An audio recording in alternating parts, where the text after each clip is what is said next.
The waitress passed by my table again, pretending not to notice the untouched champagne flute and the rapidly cooling steak. I gave her a tired smile and waved off her concerned look. I couldn't bring myself to explain that I'd been sitting there alone for almost 2 hours. Dressed in my best navy dress, hair done, nails freshly painted, a whole evening carved out for a promotion dinner that no one showed up to. Not no one. Just my family. I glanced at my phone again, though I already knew what it said. Dad, you're not exactly a priority right now. The words stung more because of how casually he sent them. No apology.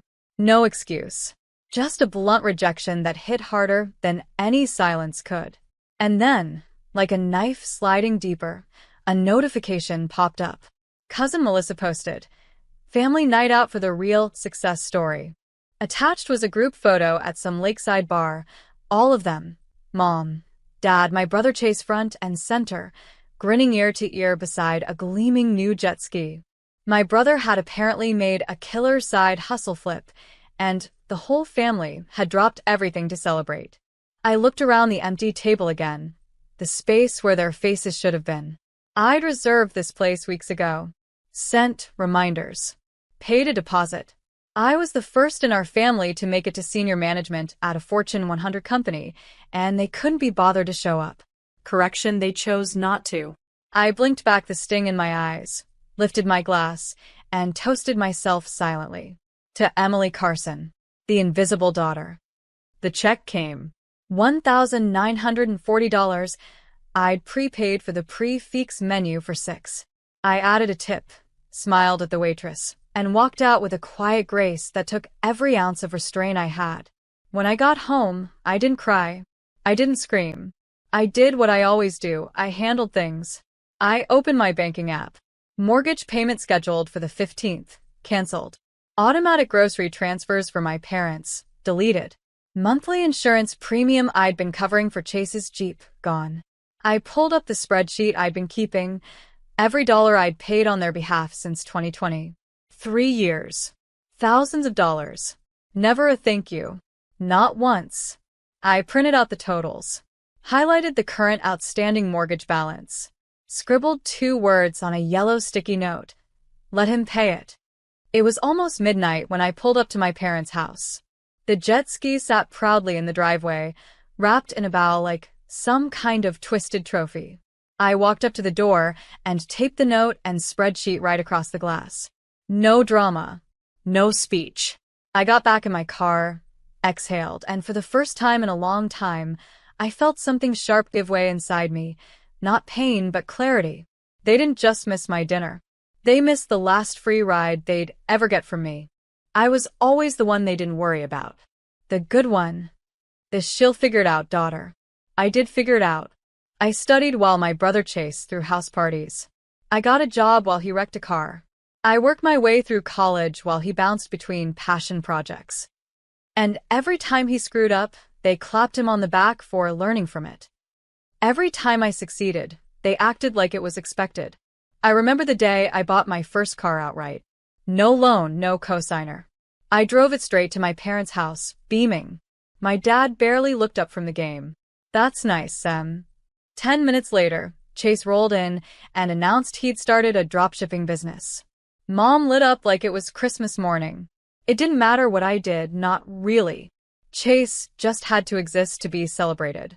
I had to bleed effort just to be tolerated. When their finances tanked, medical bills, bad investments, my dad losing his job, I didn't think twice. I offered to help. Quietly, respectfully. They never asked me for the full picture, and I never gave it. I just started paying. First it was the mortgage. Then groceries. Then the car insurance. I told myself it was temporary. Then came the call at 2 a.m. Chase had been pulled over. DUI. My parents were panicked. I wired the retainer to the lawyer before the sun came up. Still, no one ever said thank you. Not once. Instead, I got text chains about how amazing Chase was doing. A group photo when he got his new tattoo. A Facebook post when he fixed up an old motorcycle with parts 1 paid for. I didn't want recognition. I didn't need applause. I just wanted to matter. A birthday card. A seat at the table. A moment where someone saw me not for what I could do, but for who I was. But in that house, love came in two forms: Chase's chaos and my checkbook. And if you weren't performing either, you were invisible. Turns out, in that house, money mattered more than I ever did. When I got the promotion, I thought maybe, just maybe, this would be the moment they'd see me. I didn't expect balloons or a banner. But a smile? A warm hug? We're proud of you? Instead, my brother laughed. So, what? You get to boss people around now. My mom smirked. Just don't get cocky, sweetie. Dad didn't say much. Just nodded and asked if I'd remembered to transfer the mortgage by the 15th. That was it. The next week, I overheard something I wasn't meant to hear. I had stopped by my parents' place to drop off a grocery haul. The fridge was nearly empty. I was in the hallway when I heard my mother on the phone with my aunt. "We're just trying to keep her grounded," she said. A pause. Then, "No, she's not really supporting us. She just helps out sometimes." I froze. Helps out? I'd been covering their house payments, their food, their car insurance, Chase's lawyer, even paid off the credit card debt they swore they didn't know how they accumulated. And yet, they'd reduced me to a side character in my own story. It clicked then: success wasn't something they wanted for me. It was something they resented, because it meant I was no longer under them, no longer proving my worth with every swipe of a card. I had outgrown the narrative they built for me, the dependable one who always says yes, always shows up, always sacrifices. To them, that version of me was useful. This one? The woman who sat in a boardroom, who made strategic calls, who signed contracts. This version was a threat. The cold shoulders made sense. The small jabs. The missed calls. The fake smiles at family dinners. They weren't proud of me. They were afraid I'd start asking for something in return. So instead, they twisted the truth. Told the family I was doing fine but didn't help much. That I was too busy for them. That Chase had stepped up lately. That they were holding things down. They rewrote the script, turned my loyalty into an optional favor, my sacrifices into a footnote. Because admitting the truth would mean acknowledging what they'd taken from me. And acknowledging it might mean I'd stop. I looked around their living room. The couch I helped them buy, the TV I set up, the roof I'd kept over their heads. They didn't see me as family. They saw me as financing. I didn't scream. I didn't send a dramatic group text. I didn't even confront them. Instead, I opened my laptop and got to work. First, the documentation. Every payment I'd made, every bank transfer, mortgage receipt, grocery Venmo, lawyer's fee. I pulled them one by one, labeled them, color-coded them. No more blurry lines or forgotten favors. I wasn't just the dependable daughter. I had become their accountant. And now, I was closing the books. Then I booked a meeting with a lawyer. I didn't need revenge. I needed protection. I asked all the questions. Was I tied to their home? Could they default in my name? Were there any legal bindings I should be aware of? He nodded, impressed at my thoroughness. "You've been very generous," he said, skimming the stack of receipts. "That's one word for it," I replied. He helped me draft a termination of support letter. Just in case. Nothing flashy, nothing confrontational. Just the paperwork version of turning off the faucet. I informed the bank that the automatic transfers were ending immediately. I removed my name from the recurring payments. Unlinked their bills from my account. Set up fraud alerts just in case someone got creative. Then I printed a final mortgage statement, circled the remaining balance, and tucked it into an envelope. On the front, I wrote 3 simple words in clean, even handwriting. "Try your luck." I slid it under their front door the next morning. I stood on the porch for a moment after, half expecting someone to swing it open, to catch me, to demand an explanation. But the house was still, quiet. It felt strange, peaceful, even. There was no scene, no confrontation. Just the soft click of my heels on their driveway as I walked away for the last time. No announcement. No fireworks. Just a decision. A clean break. Because the truth is, you don't need to blow up a bridge that was never solid to begin with. You just stop crossing it. You don't announce your exit. You just stop showing up to play their game. That night, the neighborhood was lit up like any quiet suburb, porch lights glowing, sprinklers hissing in the distance, a warm breeze rustling the hedges. Their house stood at the end of the cul-de-sac. Perfect. Comfortable, entirely funded by me, and empty. They were still out somewhere, lifting cocktails to my brother's new jet ski like he discovered fire. I'd seen the Instagram stories. Their cheeks flushed, mouths wide with laughter. "So proud of you, baby," Mom had commented under the post. I parked across the street, lights off. My hands didn't shake as I pulled the envelope from my purse. Inside was everything: a final mortgage statement, the termination of support notice, copies of payments I'd made over the past 3 years. And the note. Just one sentence, written with the same care I used to write their birthday cards. Let him pay it. I walked across the lawn I'd kept green with my money and slipped the envelope into their mailbox. No key. No knock. No drama. Just the quiet arrival of accountability. Then I left. The next morning, I turned my phone off. I wasn't available for the fallout, but I knew when it started. By Wednesday, the mortgage company had called them. Twice. By Friday, they'd received a certified letter. Past due, late fees added. By Saturday, I turned my phone back on long enough to check my voicemail. My dad's voice, once so quick to dismiss, now cracked with panic. "Emily, it's your father. We got something from the bank. Did you cancel the payments? Just call me back. Please." I didn't. Mom texted, then called, then tried to loop in my aunt, who sent a 3-paragraph message about family responsibilities. I blocked them all. The silence that followed wasn't empty. It was full of realization. They had never heard it before, not from me. I was the one who picked up, who sent the money, who said yes even when I wanted to scream. But this time, I gave them nothing. No reaction. No reply. Just reality, delivered in an envelope. They wanted to make me feel small by excluding me. They forgot who held the foundation together. And now they felt the floor shift beneath them. Because the silence they gave me, I returned with interest. It didn't take long for the cracks to show. My brother, the golden child, the pride of every family group chat, said he'd take over the payments. Loudly.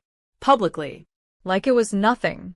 "I got this," he told my parents, puffing out his chest like a cartoon hero. "It's just a mortgage." The bank didn't care about his confidence. 2 weeks later, the first missed payment hit. He scrambled, sold the jet ski at a loss. Still wasn't enough. By the end of the month, the house entered pre-foreclosure. A letter nailed it to their front door, in words even pride couldn't rewrite. That's when the storm really started. My dad showed up outside my apartment building. I watched him through the peephole for nearly 10 minutes before he finally gave up. Later, his message came through. "After all we did for you, Emily. After raising you. After everything. How can you do this to us?" I wanted to laugh. Not out of spite, but from the absurdity. Everything? They didn't pay for college. They didn't show up to my graduation. They forgot my promotion dinner. Everything I had, I earned despite them. Not because of them. I didn't reply. A few days later, my mom called. She didn't leave a voicemail. She just cried. Soft sobs echoing over the line, like I was supposed to mistake it for music. I listened. Then I pressed delete. No anger. No cruelty. Just a choice. One they'd made 100 times, when they skipped my wins, dismissed my worth, prioritized my brother's wants over my needs. They taught me how to detach. I just finally learned the lesson. Now they were the ones calling, begging, hoping. And I was the one staying silent. I didn't need revenge. I needed peace. And peace didn't look like saving people who only remembered me when it was time to pay. The golden child was broke. The parents were rattled. The roof was slipping. And I was finally free of the weight. For years, I paid their way. They never thought I'd walk away. My new place smelled like paint and possibility. It wasn't huge, just a bright, modern 2-bedroom condo downtown, but it was mine. Paid in full.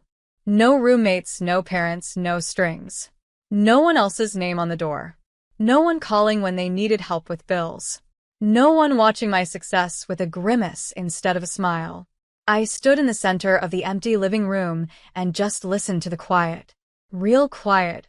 Not the kind that follows disappointment, the kind that means freedom. A week after moving in, I launched something that had lived in the back of my mind for years. A podcast. I called it The Forgotten Firstborn. Each week, I told stories, my own and others like me, about being the responsible one. The invisible one. The one who carried too much and got credit for nothing. Turns out, there are a lot of us. The show took off. What started with 20 listeners became 200, then 2,000. Women messaged from every time zone. You're telling my story. I thought it was just me. It wasn't. We were out here, building lives while dragging emotional anchors. I just happened to cut mine loose. When I wasn't recording, I mentored a small group of high school girls in financial literacy and boundary setting. I showed them how to read contracts, spot manipulation, and trust the word no as a full sentence. It was healing. For them and for me. As for my family, we went low contact. I didn't block them. I just stopped replying. Birthdays passed. Holidays came and went. No more surprise payments, no more bailouts. They were no longer my responsibility. I checked the county records once, out of curiosity. The house had been sold at auction. A new family lived there now. I hope they fill it with better memories. My brother? He deleted the jet ski photos from Instagram. Last I heard, he moved in with a friend. My parents stopped calling eventually. Maybe they got tired. Maybe they finally understood.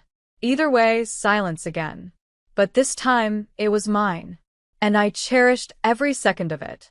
Sometimes I'd sit on my balcony with a cup of tea, listening to the city, smiling at the sky like I owed it a thank you. Because I was no longer a background character in my own life. I was building something real, lasting, entirely mine.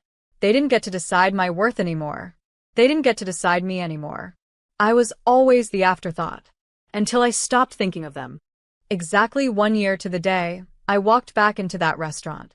Same white tablecloths. Same host who'd looked at me with pity last time. This time, he grinned when he saw me. "Welcome back, Miss Carson," he said, gesturing to the private dining room. "Your party's already here." My heels clicked against the marble floor like punctuation marks to a sentence I finally got to finish. Inside, the room glowed with laughter. My coworkers, my closest friends, the people who saw me, celebrated me, showed up when it counted. No one asked me for money. No one pretended I didn't matter. The table was full, not just of food and gifts, but of respect. I took my seat at the head. This time, the dinner wasn't paid for with guilt. It was earned. I stood up and held my glass high. "To the family we choose," I said, my voice steady, strong. "And to the day we stop waiting for people to see our worth and just start living like we already know it." Glasses clinked. Cheers rose. And for the first time in years, I felt free. Later that night, as the last of the wine was poured and someone pulled out a Polaroid, my phone buzzed. A message from my cousin. "Heard they might lose the house. Your dad's been asking around. Just thought you should know." I stared at the screen. Thought of my father's text from a year ago. "You're not exactly a priority right now." Thought of the night they laughed while I sat alone. And then, I left the message on read. No reply. No follow-up. No wait. It wasn't bitterness. It was peace. I didn't need revenge. I didn't need closure from them. I was already closed. The waiter brought out dessert. A small cake with congratulations, Emily written in gold icing. My friends cheered again. Someone popped a bottle of champagne. And I smiled, not the forced kind I used to give at family gatherings, but the real kind. The kind that comes when you finally stop begging people to see you and build a life where you're impossible to ignore. My story didn't end with a fight. It ended with me choosing joy, without their permission. Because they skipped my table once. Now, they don't even have a seat.